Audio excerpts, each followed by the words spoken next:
Good evening, everyone. Welcome to our Migration Christian Conference fall webinar, our fall book webinar here. My name is Daniel Montañez, and I'll be hosting the conversation for this evening.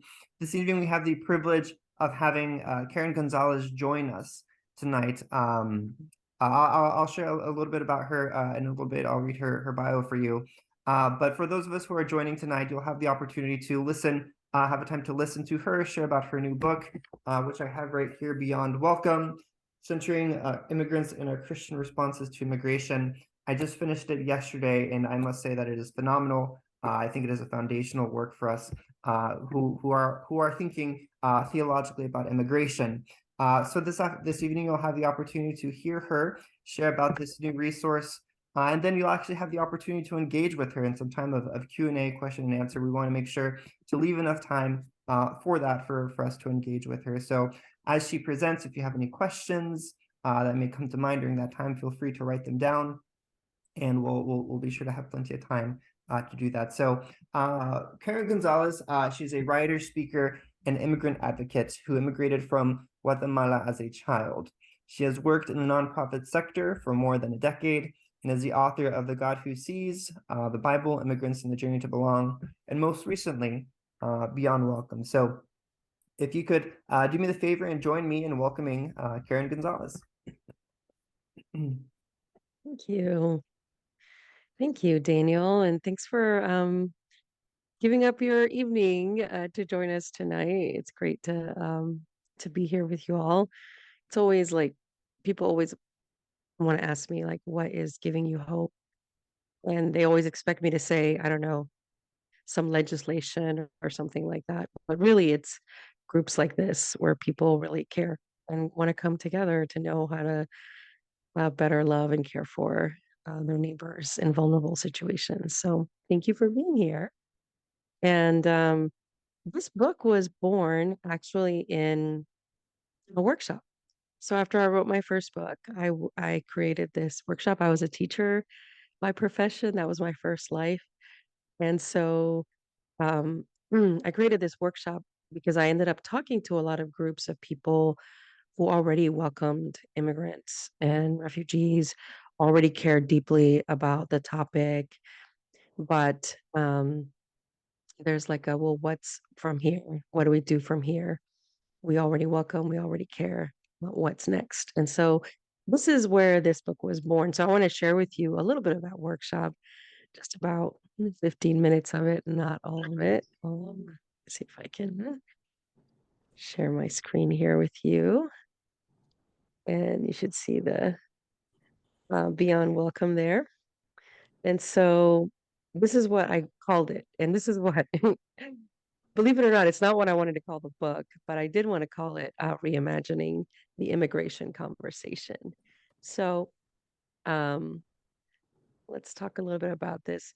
So, we hear a lot about deconstruction right now, which is really just evolving faith, right? Faith has always evolved. All of us who walk with God and have a relationship with God, that relationship changes throughout our lives. And that's something that's very natural. It has always happened, but deconstruction has become this really popular term now. So I think there's a lot to deconstruct in the way that a lot of us think about immigrants. And this includes immigrants ourselves, because I think we internalize a lot of these messages. And I know that I have. So one of the first things that really struck me is the fact that Jesus in the Gospel of John is described as a word. You have to excuse me, I am recovering from a cold. But in the Gospel of John, we read, in the beginning was the Word, and the Word was with God, and the Word was God. He was in the beginning with God. All things came into being through him. And without him, not one thing came into being. And the Word became flesh and lived among us. And we have seen his glory, the glory as of the Father's only Son, full of grace and truth. And I thought a lot about words and the words that we use when we talk about immigration and immigrants. And I thought about Jesus being a word. A word is this like light, feathery thing. Uh, and and yet this word takes on flesh, and this word becomes Christ, God incarnate among us. And so, what does this mean for all of us in the way that we think about our immigrant neighbors? And so, I thought a little bit about some of the words that I really liked, and this is one of them. So, this is a little excerpt from Braiding Sweetgrass by Robin Wall Kimmerer. And if you haven't read it, it's a book about botany and indigenous wisdom, but it's really, really beautiful. And so when you become a citizen, like I became a citizen when I was 19, I had to fill out a petition, and it's called a naturalization petition. And at the time, I remember thinking, what a beautiful word. But it turns out it's just a normal petition. There's nothing really beautiful about it. In fact, it's more tedious than most petitions because it's so detailed. But this is the way that she describes a naturalized citizen. She says, being naturalized to a place means to live as if this is the land that feeds you, as if these are the streams from which you drink, that build your body and fill your spirit. To become naturalized is to know that your ancestors lie in this ground. Here you will give your gifts and meet your responsibilities. To become naturalized is to live as if your children's future matters, to take care of the land as if our lives and the lives of all our relatives depend on it. And this is a way that words can be really beautiful and really evocative and really talk about something like an immigrant person becoming naturalized to a new place. You become naturalized, you just become a part of it. And now this is your home and this is where you are. So I really believe that words shape our realities. Sometimes I qualify this by saying words can shape our realities. Um, but often when we think of something in a particular way, it's really difficult for us when we have words for something to remove other things from it. So I think a good example is, we've transitioned from talking about the homeless to talking about people experiencing homelessness, right? So we put a person first. It's a person in a particular situation rather than someone who's defined by an adjective like homeless, right?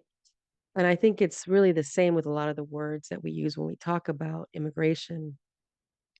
So sometimes when we talk about this, people say, oh, is it really a big deal? It's just words. But I think we have to make a decision about the words we use. And I love this quote from Phuc Tran, who's also an immigrant, refugee from Vietnam. And he says, do we want words to be powerful or powerless? We can't have it both ways. If we want them to be powerful, we have to act and speak accordingly, handling our words with the fastidious faith that they can do immeasurable good or irreparable harm. But if we want to say whatever we want, if we want to loose whatever words fly into our minds, then we render words powerless, ineffectual, and meaningless. Something really interesting about Phuc Tran is he is from Vietnam, where they don't have perfect tense in the language, which I thought was really interesting. So, if you're not familiar with the perfect tense, so this is an example. If it wouldn't have rained, this is past perfect, we would have gone to the beach. So, this tense doesn't exist in his language. Now, consider this sentence in contrast. It rained, so we had a picnic on the living room floor and we watched a movie together. So, yeah, he really credits his parents' well-being and adjustment to the United States with the fact that they couldn't wonder what if. Um, because he said that because they could only think about the second sentence, it has happened. It's in the past, right? What do we do now? Well, we have a picnic on the living room floor and we watch a movie together. We don't sit around pining for what would have been. Um, if it wouldn't have rained.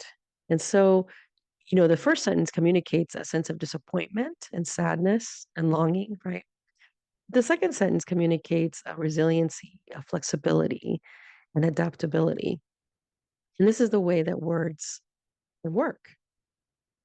So these are some of the words that I see very commonly associated with immigrants and immigration. And these are not bad words. I want to clarify that. None of these are bad words. But these are the very usual words that I hear. And they're very good words. They're very great intentions behind a lot of these words. So we have like stand with the vulnerable, stand with the least of these, welcoming the stranger, which is taken right out of a lot of the scriptures. We're glad you're our neighbor. There are signs in my neighborhood that have this. We're not afraid. We welcome refugees. Christ-like welcome, a voice for the voiceless, or we welcome refugees. There again. And these are all very good things. But there's something really interesting about these words. For one thing, you have something very similar to the homeless. You have the voiceless, the vulnerable, right?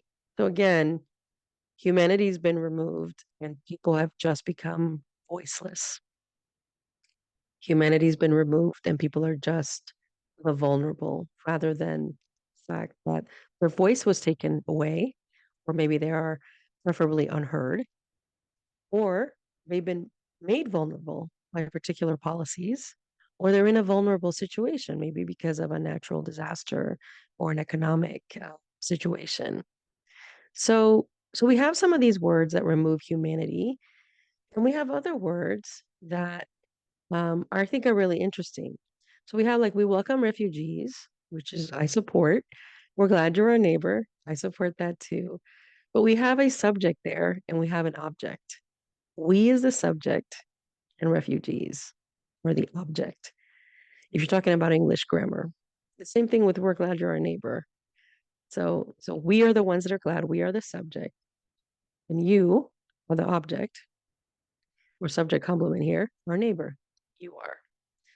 So there is someone who has the ability to do something and someone who just receives action.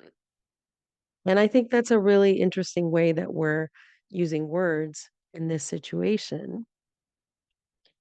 So let me here. So our language can remove humanity. We can reduce people to a single characteristic of their experience. And then we take away from who they are, from who God created them to be. So terms like stranger, voiceless, the least of these, they reduce human beings who are very complex to one experience and they create more distance between us. So they inform our imaginations, and then it's hard to think in any other way. For example, you can say someone was a former refugee, right? Or a refugee person. Former refugee sounds like, well, they were once in a vulnerable situation, but they're not anymore. But if you just refer to someone as a refugee, that creates an image in someone's head, right? Of someone who fled danger, perhaps war, perhaps famine. We don't know, but it conjures an image for us of what a refugee is. So language really impacts our brains. It really impacts the way that we perceive reality. Sometimes we're not even aware of it. In fact, for the most part, we're not aware of it. So, what are some of the implications for working with immigrant people or caring for immigrant people? So, one is we maintain the status quo. We serve you. So, we are the ones who have the ability and we take care of you. And that's the way this relationship moves, only in one direction, from the native citizen to the immigrant person. So that's one implication. Once it preserves toxic narratives, us versus them, they are not us, right? They're different. And then it also affects programming and practices, doing things for immigrants, but not learning what immigrants feed, including immigrants and planning programming, especially programming that affects their own communities, right? Asking for feedback or evaluation of programming and seeing their contributions and gifts because we start thinking of people as having less in every way. So instead of being in a vulnerable situation for a time, we think, no, they have less in every way. They don't just have less in this one way, but in every way. And so all of a sudden, their gifts, their talent, their faith, their traditions, their culture, everything that they bring that is part of being a child made in the image of God gets absorbed into just vulnerability. We don't see that anymore, and all we see are the needs. So, this is why I think it's really important we think about the words that we use.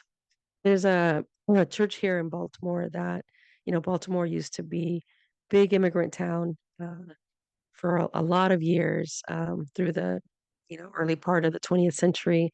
A lot of German immigrants, Italian immigrants came here. So there's a lot of old Lutheran churches that were for the Germans. There's also a lot of Catholic churches. And a lot of these churches now, the neighborhoods around them have changed.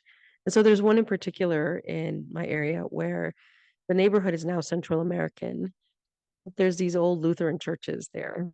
And so they were having a festival in their church. And they really thought carefully about, well, what's going to be our tagline for this? And initially they had thought of something like, we welcome you, or we welcome our immigrant neighbors. And instead, they decided to call it Neighbors Welcoming Neighbors because they thought about the language and the way that the language would impact the community. Like you're outsider, and I'm an insider. And instead, they wanted to say, no, we are all neighbors and we want to get to know our neighbors. And so they were extremely thoughtful in the way that they went about everything they did. And I've seen that in other ways they interact with the community around them. Instead of longing for the days when their church was full, they've just flexed and adapted. And they've been very careful in how they use the words to refer to their neighbors. So I want to show you this campaign. This is a real campaign that I saw. And it says, this Valentine's Day, join us in being Christ's hands and feet by showing love to all of God's children by sending cards to immigrants in detention. Again, a very good thing. If you'd like to send your message electronically, just type it in the form below. This was on our website and sign it however you like. We suggest including your first name and the city or state where you're from. If you'd like to download the cards and send them yourself, just fill out the form and check Take Me to Downloads. On the next page, you'll be able to download the cards and we'll have instructions on where to mail them. So this was everything that was written on the page. And again, I'm not against sending cards to immigrants that are in detention. It's a very lonely and very difficult place to be. But some of the problems that I saw with this campaign was one, this is the kind of campaign that makes the sender feel really good, but it doesn't really have a lot of impact on the immigrant person because one, you're sending them, you don't know the person you're sending them to. So the message has to be very general, right?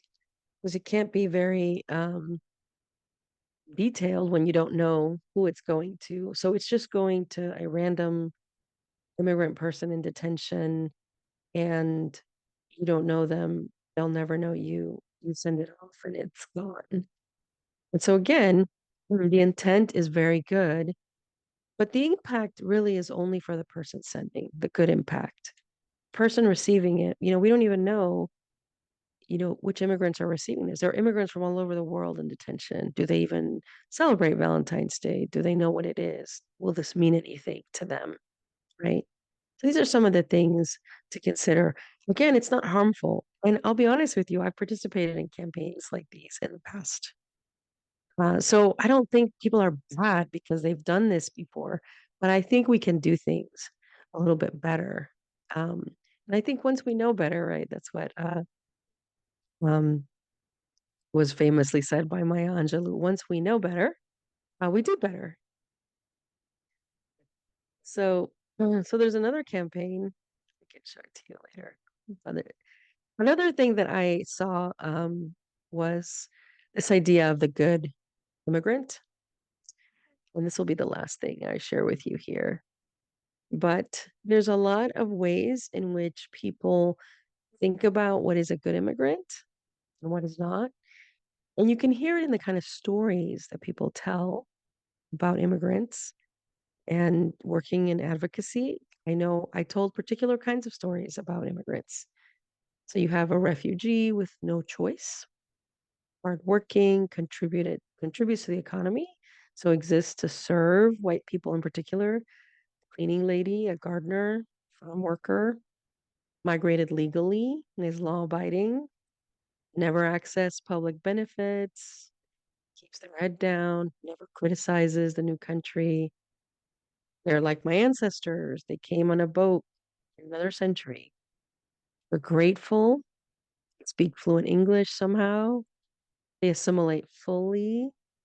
They're exceptionally talented, maybe the doctor, the software engineer, the supermodel, or the actor, or an exotic entertainer.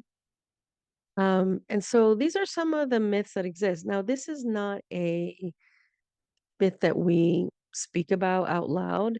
It's just a general belief that we hold about what makes someone a good immigrant versus not. And so the way that this plays out, you can see it a lot with the way that people talk about DACA recipients. And I want you to know I fully support DACA in the DREAM Act because we need it. But often people hold up DACA recipients as being really good. It's not their fault that they came here illegally. They were children. They've, assimilated fully. They speak English. They're working or they're going to college. And they're held up against their own parents. The parents are the bad kind of immigrants, right? They were the adults that came and brought a child in illegally. And so I don't think that kind of language really helps anyone. I don't think it's good to hold up uh, dreamers as or DACA recipients as really good in comparison to their parents. I think all of us are just people. Their parents are people and they're people. And it's to me, it's harmful to pit one group against another group and say this group is really good, this group is really not.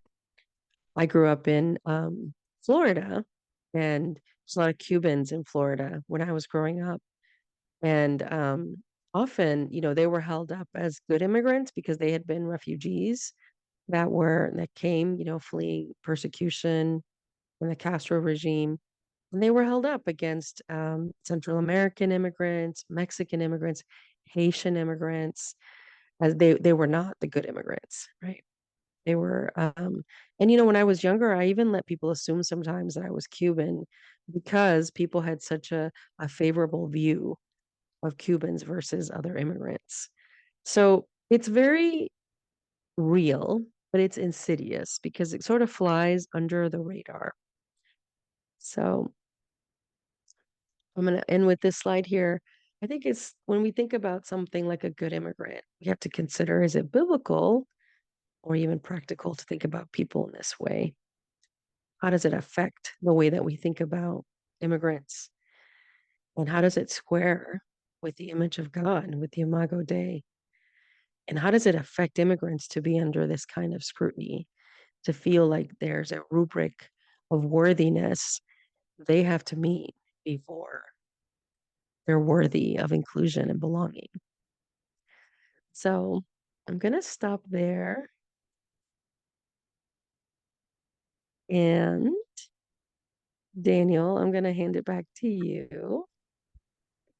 Yes, thank you. Thank you so much, Karen.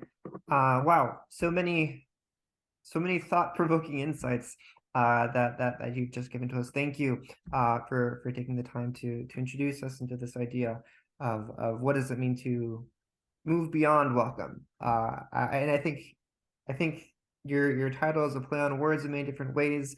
And I just love how you're very intentional and helping us think intentionally and think critically about the way in which we speak about immigrants, the way in which we act towards. There's this type of intentionality that oftentimes we don't even notice, and I think your book does a good job in challenging readers who do have a heart to serve immigrants to really take a step back and to reconsider are we doing things the best way? Is there ways in which we can continue to improve and really think through the ramifications and the repercussions of things that we're doing? So we're going to open it up for Q&A in a moment. So if you have any questions, please feel free to raise your hand or write your question in the chat. I see that we have some new people who just joined here in the room. Welcome. If your name is still Daniel in your Zoom section, I invite you to rename yourself so that you are not accused as an imposter by me or anything like that. No, I won't do that. But so if you have a question, please feel free to raise your hand. Karen, I'll go ahead and begin us. As I shared, I think you do a good job in helping us think through very intentionally about our assumptions, our actions, if they're truly welcoming or not. And in chapter 8 of your book, you talk about this notion of ethical storytelling, which I found to be absolutely powerful. Could you share with us a little bit about what is ethical storytelling and what does it look like for Christians to do that? Yeah. So, a lot of people who work in immigration ministries or activism or in nonprofits that serve immigrants, they will often need to raise funds, right, for the work that they're doing. And so, a great way to do that is through storytelling. And so, what often happens is you share a story about the way the work that your organization is doing is impacting, right? The targeted community, in this case being refugees or other immigrants. And I've seen this done in a way, and I want to say here again, I have done this wrong myself. And I tell that story in the book. Um, so there are ways to do this that are really that can really be good in the sense that we have consent from people to tell their story. Um, and we have consent that's very specific. And we treat consent as something that's active and as something that's living, and that the person can withdraw that consent if they're not comfortable. Um, Often people are painted in ways that are not very nuanced. So you talk about, a lot about poverty, you talk a lot about the trauma, and you don't really talk a lot about the whole picture that this person has strengths, this person has resiliency, this person has um, other parts that make them who they are. So you paint this kind of one dimensional picture of need and vulnerability. And this is opposed to create in donors, right? The sense of wanting to give. But what that does is it disempowers the person or the community in this case, right? Because all of a sudden it feeds into the narrative of they're only needy people, needy strangers, as opposed to, no, we're all human beings, and this isn't really the whole story. And so, in ethical storytelling, what I talk about is being careful, one, to have the proper consent, but then two, to give a full picture of this person and not just the parts that you think are going to touch the donor, or the targeted donor or organization. And so to me, this is really important. I've seen this done really poorly a lot, and it impacts you, even though you think you're doing it for a reason of I'm just doing this to, raise funds for this situation. It impacts the way that you think about the community. And it really doesn't help community at all either. It doesn't help the person whose story was co-opted for the sake of fundraising. What I've seen in a lot of organizations is just like a flat consent form, and person signs this form, and it's like how we own their story and can take it and run. And often that's done outside of a relationship. So the person doesn't even know them. They're just a fundraising professional. And so they just need to take this story and use it for a particular purpose. The thing is, our stories are ours, they belong to us. And so I think the best way to share stories is when our stories intersect with other people's, right? being able to share our lives with people versus just telling the story of someone that we don't know. Sorry, it's kind of loud here in the street. So this is what I mean by ethical storytelling. I think there's a lot involved, and that it's really important. It's not a small thing because it's about human dignity and it's about co-opting someone's story. I just recently read this, blog on it's a secular nonprofit, but they were sharing the story of a woman that I actually know because I was her English teacher. I taught English to refugees for a while when I first moved to Baltimore, and it's this story of all these terrible things that happened to this woman, and it's true. But I know her. I know that she's a nurse now, and I know that she is someone who has a lot of strength. She's someone who has a lot of drive. Someone who's like rebuilt her life from the ashes.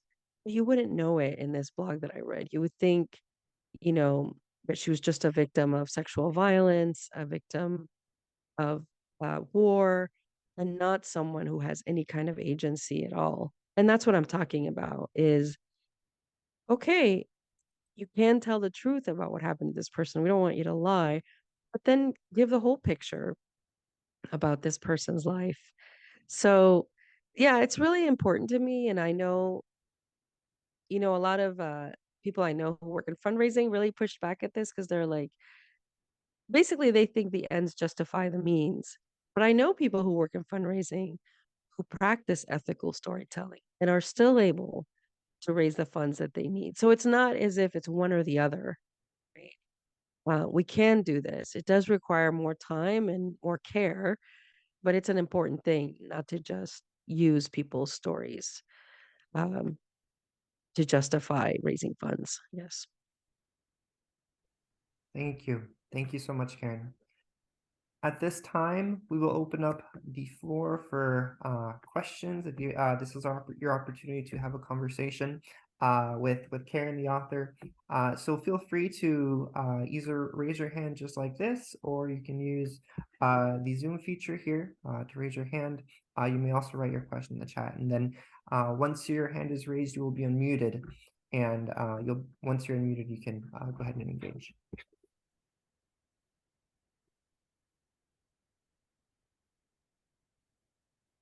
And it looks like there is a question here in the chat um, by Lois. Yeah, so what are some of your practical suggestions for going beyond welcome, in addition to examining your mindset about our concepts as the types of immigrants? Yes. And I want to say, I think welcome is important. It is the first step. So I want to show you this slide that I just put up here. So, I think the trajectory is we start with welcome and hospitality, and then we have to move into kinship and mutuality and into solidarity and then into advocacy together for our collective liberation. So I think some of the ways that we can practically do this is one, are we at that welcome start? And then think about things like the words that we use or the narratives that we promote about immigration if we're for it. Um, Often, I tell the story in the book about a woman who came to our legal clinic, and she was not very nice and not very pro-immigration in any way. She only cared about the immigrant people she knew. But then she did a lot for them. For someone who wasn't in favor of immigration, she did a lot to care for these two people. That's a lot what happens. People tend to just make exceptions for the people that they know. Oh, they're super hardworking, they're good people, and not really think about what about the wider community that is affected here. And so that's why I think welcome is only the beginning. And then we have to think about kinship and mutuality. So being in relationship with people that is reciprocal, even if a person is poor, even if a person, doesn't have the same level of education, every child of God has gifts has talents, has things to offer and give. And so this is where we have to think of people not as objects of our charity, but as family, right? As siblings, brothers, sisters. And so having relationships that are based on mutuality and kinship. I think kinship's a really powerful way to think about it instead of um, this is just my immigrant friend or something, thinking about people as kin, as part of the family of God together. And then solidarity, because what affects them should bother us, right? There should be solidarity in terms of we can't, during the Trump administration, I was going to a lot of churches to talk about immigration for my job. And what would happen is people would kind of justify their support of President Trump by talking about other things. Um, one time I remember someone even talking about something about like inheritance taxes and things like that. And here's the thing, we can't tell people we care about you, then support policies and leaders that are actively harming them. And so that's part of solidarity is being able to understand that. But we can't have solidarity if we're thinking about our own interests only and not the way that communities are impacted. And then I think the best advocacy that we do together, not on behalf of, but we do it together because it's our collective liberation that's at stake. It's not just, oh, I'm doing this, for people experiencing homelessness, for immigrants, for children at risk, whatever the situation may be, right? We do this because as long as one brother and sister is in chains, we're bound by that too, because we're part of one body, right? And so I think a lot of it has to do with changing the way that we think um, about people who are vulnerable, the way that we think about the words that we use and being more careful and cautious with them so that we build community instead of creating chasms between us. So, um, the book is really more about our personal need for transformation rather than a practical, hey, this is how you go and how you serve. I think you can get that from it, but it's it's more of a byproduct rather than the goal of the book. So I'll take this off now. Thank you, Karen. We have another question here in the chat by Lizanne Espina, and she asks, how do leaders of a church help to change this view of immigrants contrary to welcome and mutuality? How do how do leaders or church help? Yeah. Well, I think one is we have to teach our own communities about this. If we have communities that are, predominantly dominant culture, I think they have to be taught these things. These things don't fall from heaven and people suddenly know them. So we have to teach about it. There's a statistic out there that says like about 80% of pastors never talk about immigration from the pulpit um, at all. And that is really hard. I understand in part why they don't. Sometimes when I go to a church to speak, the pastor will actually say to me, you could say things that I can't say. Because the way we've structured our churches is that congregations provide the salary, right, for the person. And that affects their ability to be able to say hard prophetic things from the pulpit. And so this is why we know that there are pastors who lost their pulpit during the Trump administration because they chose to speak about things. And powerful people walked away with their money in the congregation. But this is something we have to do. It's discipleship of our communities.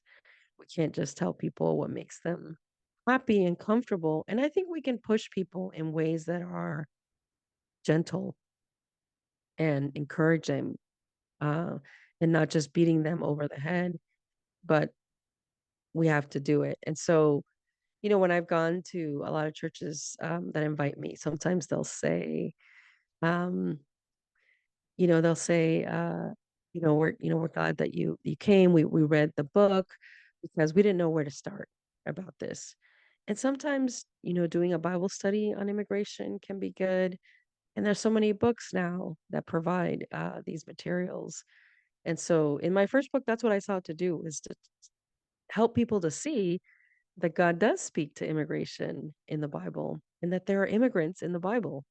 There's movement of people all over the scriptures, but you have to have the eyes to see it. So, and I want to say, immigrants themselves will internalize some of these messages. So, mm, sometimes people ask me, well, what about, Latinos for Trump, or the fact that the Border Patrol is made up primarily of Latinos? It's true. Um, and that exists the way that people like Ted Cruz and Marco Rubio exist, because people do internalize these messages that the dominant culture is better and superior, that they should assimilate instead of integrate. And sometimes they do that and really betray themselves and betray their own communities in that. So, yeah, I'm very grieved by the fact that the Border Patrol is mostly Latinos. I also understand some of the realities in the borderlands of the way that people have been harmed, the messages that they've heard for generations. And I also know that what the economy's like on a very practical level, right? And the kind of jobs that are available in the areas. So there's a lot of complexity for sure. But I think we have to start um, with our church communities. We have to have these conversations. And I guarantee you, wherever you live, there's immigrant communities everywhere. And so I was just doing a podcast, and it was two white women that hosted, and they were asking me, like, "Well, where do I start?" I said, "Well, I don't even know where immigrants live." And I said, "Okay, but there's probably immigrants in your church community because we are 13% of the population. So chances are immigrants are around you. You just haven't seen them, or haven't really really zoned in on the fact that, oh, they're not just people in my church, they're also people who are immigrants." So yeah. Thank you, Karen. We'll do a live question and then we'll read Isabella's question afterwards. Armando, if you can, we'll have you unmuted and then you can go ahead and engage. Thank you, Daniel. Thank you, Karen. Um, so I am a DACA theologian, and I am currently working at an institution that has over 200 students who are undocumented or documented. And I will preface this question by saying I'm not an English teacher, but I would love to hear your thoughts on this. So you talked a little bit about immigrants focusing on the present. You're encouraged to focus on the present. I'm also thinking though, what are your thoughts on like focusing on the subjunctive tense? I think us as Latino people, Latinx people, we focus a lot on the subjunctive. We have that as part of our grammar. One of the things that I'm trying to teach my students with whom I'm working is that if you're focusing on the present so much, you're just surviving, and that's okay. We need to do the surviving, but how do you encourage immigrants to start looking into the subjunctive and the possible and the what if and the thriving? Yeah. What would you say about that? No, and I think it is definitely important. I think both the tenses are important, right? That the idea of the subjunctive, this is how we start to dream of a new world, of a new reality, right? I think of people like Martin Luther King or Cesar Chavez. They don't create change because they're only thinking about survival. They're thinking about what if? What if the world were different? What if there was justice and equality, right? And so, yeah, I agree that it's really, really important. I think in that example, I was only wanting to share that words do impact us. The fact that this person, Phuc Tran, he really credits his family's um, well-being, especially initially in this country, with the fact that they couldn't think about what if. They could only think about now and moving forward. But it's interesting, in his book, he does a lot about what if. what if my family had stayed in Vietnam? What if we'd been able to build a life there? His father was a lawyer in Vietnam, and in the United States, he drove a cement truck. There's a lot of what ifs about his father's life, right? Had they been able to remain in their country. And so, yeah, I think it's really important to think about that and to dream of those possibilities, because if we don't reimagine, there is no change without that kind of imagination, right? Of thinking about the way the world should be. So yeah, no, I fully support that. And I think the subjunctive is important. And we need to live into that to create real change. I think a lot of when I think about my parents when we first came to this country, there was no capacity to think about the subjunctive because life was just so hard and it was just about surviving. But I think a lot of us who are children, I mean, I was brought here as a child. I was brought here undocumented as well. And I do have space and capacity for the subjunctive, for the what if um, of life. And so I think we need to live there now, and we need to start imagining a different kind of relationship. Somebody asked me recently about I write about land and borders in the book, and somebody asked me, well, I just can't even imagine a time when the border was more of like gates, it was more circular, people coming through um, both sides. And I said, you don't have to imagine that. You can just look back in history to like the 1960s and 70s. That's how it was. So sometimes, you know, some things changed that didn't need to change. Some things were good and they were changed. I said, you don't need imagination for that. You can read a history book and read about how it used to work and how harmful it became when the border became militarized and supposedly more secure, right? Yeah. Thank you, Karen. So here we have a question from Isabella Waldmo, who asks, how do you imagine churches being spaces for growing in neighborliness and thus holiness, as loving our neighbors is one of God's greatest commandments, and churches being places of learning how to love our neighbors in the fullness of who our neighbors are, including immigration status and experiences, linguistic dynamics, shaping families, socioeconomic dynamics, etc.? How does it look like to build solidarity in and from Christian and church communities? Yeah. You know, in order to build this, you have to start somewhere. There's people often read the love chapter at weddings or Christian weddings, right? And the first line is love is patient, but it's not about a wedding, right? We know that passage was about Paul instructing a Christian community on how to live and how to love. And the first thing he says is love is patient. And I have to admit, I lose patience too sometimes because when you live with the identity of being an immigrant person and you see that identity being assaulted um, regularly, right, by the media, sometimes by the very people in your church, it's really, really difficult to be patient. But I think if we want to build, into creating spaces of welcome, of kinship, of solidarity, we have to start with our communities and we have to start at the very beginning with them. I know that my church was a place also where people used to be focused on homosexuality and I mean it wasn't even affecting them in any way, but this was like a focus of like a culture war, a loss of power or something or of influence. And it's really not for in our community, the way that change took place was not by saying, don't talk about this, don't worry about this, but by refocusing the conversation. So we just said, okay, this is where we live. These are our neighbors. How do we care for the people in our community? What does Jesus say about this? And going back to some very basic things.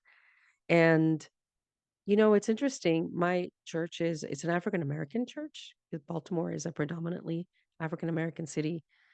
And some of the people in my church have said to me, I always thought we were like in competition for justice with immigrant communities. I thought that um, we we should worry about us and let somebody else worry about them.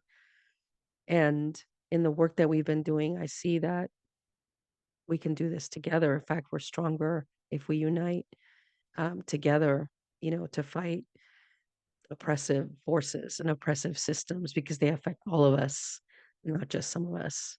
And so it was very slow work. I've been in that church a long time, but I do think it can happen.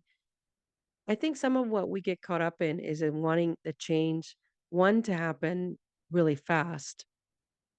Um, and that's just not, it's not realistic to want that kind of change to happen fast. Think about all the years that people have been discipled into thinking that all it means to be a good Christian is to be against premarital sex and homosexuality. I mean, that's been decades that people have been receiving this message over time, right? And so to undo that or to replace that with a message about how do we love our neighbors well? How do we engage our communities well? How do we fight systems that oppress us? That's going to be slow work, but it can happen. But I think often we expect, um, when I talk about that church in Baltimore, that other church that's not my church, um, that did the festival with immigrants called Neighbors Welcoming Neighbors. They do a lot of really great work in the community, even though a lot of the church is still, white people who drive in don't live in the community anymore. They do a lot of really good work. Here's the thing, you don't hear about them in the news. You don't hear about them in national Christian conferences or anything like that. And I think there is a lot of churches that are doing good work that are trying to undo a lot of these things, a lot of the things that came to the surface during the Trump administration. Um, but I think we focus a lot, I do, on a sort of national or what I'm hearing, what I'm reading, versus like there are churches on the ground that are actually doing this work. There's a really great immigrant church in my community. It's a it's a Latino Latina church, and they're doing a lot of great work against patriarchy and machismo, addressing it in their community. Again, you don't read about this or hear about it, but it's happening. And I think that's the focus that we need to have is not, oh, I'm going to hear this message nationally, or I'm going to see it happen quickly in my community, but I'm going to start this labor within my community and we're going to take it day by day with God to see the change happen. And it can happen. But again, we have to really, it won't fall from heaven and it won't happen if we don't do anything. It needs to be really intentional. And so that's where you need really the partnership of church leadership, a pastor who really cares, about these things. And, sometimes I just preached at a church in Rhode Island where the church actually left their denomination because of they just felt like, oh, you want us, we're a predominantly Latino church, but you want us, you say you care about, all of God's children, but that only means if we behave like you. If we assimilate, then you're great with us. But if we live into our full identity, then all of a sudden you're not comfortable with that, right? And so they left their denomination over this, and they're doing really good work in their community. And it's a growing church at a time where a lot of churches are shrinking. So there's a lot I think that we can be encouraged about, but I think doing the work in our communities is going to require time and it's going to require effort. Thank you, Karen.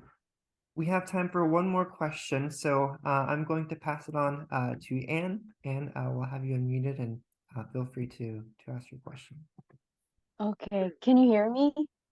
Yes. Okay, perfect. I'm so happy to see you. Like, you don't even know. I just a little backstory. I just have been following you since you wrote the God who sees. And that has just been just an amazing experience. So thank you for just even existing. My question is, so I'm a nutrition instructor and I'm a nutrition student. And I'm really interested in the intersection between immigration and food security. But in my classes and with my professors, I just don't feel like the conversations that we have really lead to anything. And specifically, my question is, how do you think we should talk about immigration for inclusion, or immigrants in inclusion to federal programs like the Supplemental Nutrition Assistance Program or the Commodity Food Program, where there's this like basically a barrier and a criteria for people to be deserving poor, or like have this sort of like special need and need to be like this sort of victim role in order to get these, like, to get help, to get food in their mouth, you know? Yeah, it's a great question. Not sure if I'm completely qualified, but I can tell you my opinion on it.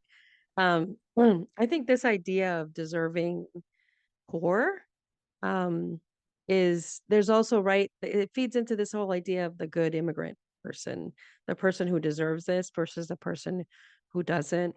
There's a great quote by Dorothy Day where she says, "The gospel forever takes away our right to a right to, decide between deserving and undeserving poor, right? We don't have that right anymore."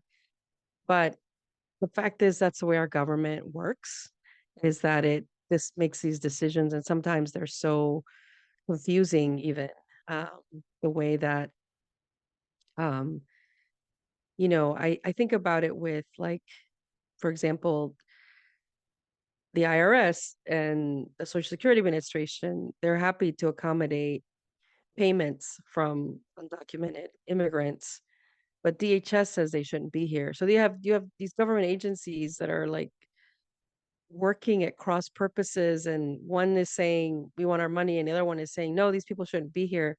So I think it's really difficult when you think about wanting the government to be any different. I do agree that, I mean, from what I understand, when we were working when I was working in the clinic, we helped people to apply for things like the WIC, women and infants and children, and other nutrition programs, because their children were U.S. citizens. But if their children weren't U.S. citizens, they didn't qualify, which to me, I just think that's unconscionable, that just because a child isn't born here, you would want them to not be fed and cared for and have the proper nutrition. It just doesn't, I don't see how that's even good for the country in any way. Um, but I think these are conversations that we can have within our communities. I don't know how we get the government to change, honestly. I don't have a lot of hope for in Joe Biden or Congress. Don't get me wrong, I still vote, I still advocate, I still do, because I think we need to throw everything that we have at these unjust systems. But, something like DACA and the DREAM Act are such low-hanging fruit. The majority of the country supports it. The Afghan Adjustment Act, the same thing. The majority of the country supports it. And our legislators still don't have the will to do the right thing and pass these acts and provide safety and security and naturalization, right? Um, for people. And so I don't know what to do with that. I don't know how to have, that's why I don't have hope in the government. I do have hope, though, in the way that our communities have been able to advocate for things when we come together. So I know, for example, like TPS is something, like temporary protective status is something that immigrants and immigration advocates together advocated for TPS for Salvadorans, for Hondurans, for Haitians. And this is how those things happened. they didn't happen because the government decided to do the right thing. It happened because of the mobilization of our people to care about these things. So that's really where I put my focus, is what can we do as a community to advocate together for these good things? And I think that's where I think those are good questions for your professors. Like, how can we come together to advocate for these things, rather than, hmm, I just don't hope the government will ever just decide to do the right thing. It just doesn't seem to happen, especially in the times that we're in now, where even the legislature is so polarized and people are just out for their own party and their own interests and not really the well-being of anyone else. So I would focus the conversation there, is how can we together advocate for these changes, and how can we make them, even at a local level, do something like this? Um, because I think that's where you can see real change, is locally smaller rather than hoping for a bigger one. I still hope for the big change. I mean, I still want the Dream Act to pass. I want the Afghan Adjustment Act to pass, but I don't know. Mm, I'm not seeing a lot of movement on these things, um, from our political leaders. They just don't seem to have the will to really care about this. Thank you, Karen. And as you were sharing, you actually just reminded me of grassroots organizations. Actually, the Evangelical Immigration Table, if anyone has heard of it, is actually putting forth a letter to the Senate at the moment. And it's called Evangelicals Urge Congressional Action on Dreamers, Borders, Farm Workers, and Afghans in Lame Duck, the current session which Congress is in right now. So if there are those of you who are interested in signing your name on, this is a small step in which you can take, in a sense, to engage in this work of advocacy. But let's go ahead and give Karen a round of applause. Thank you so much for taking time to share these insights with us. Do you have any final words that you'd like to share with us?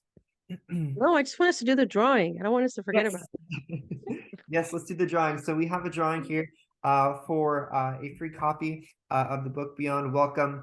I have 8 names here in the bowl, and I'm actually going to ask my wife's hand if she can come and pull that name. You see both of my hands here, so I'm not looking and seeing who's being pulled. So there it is.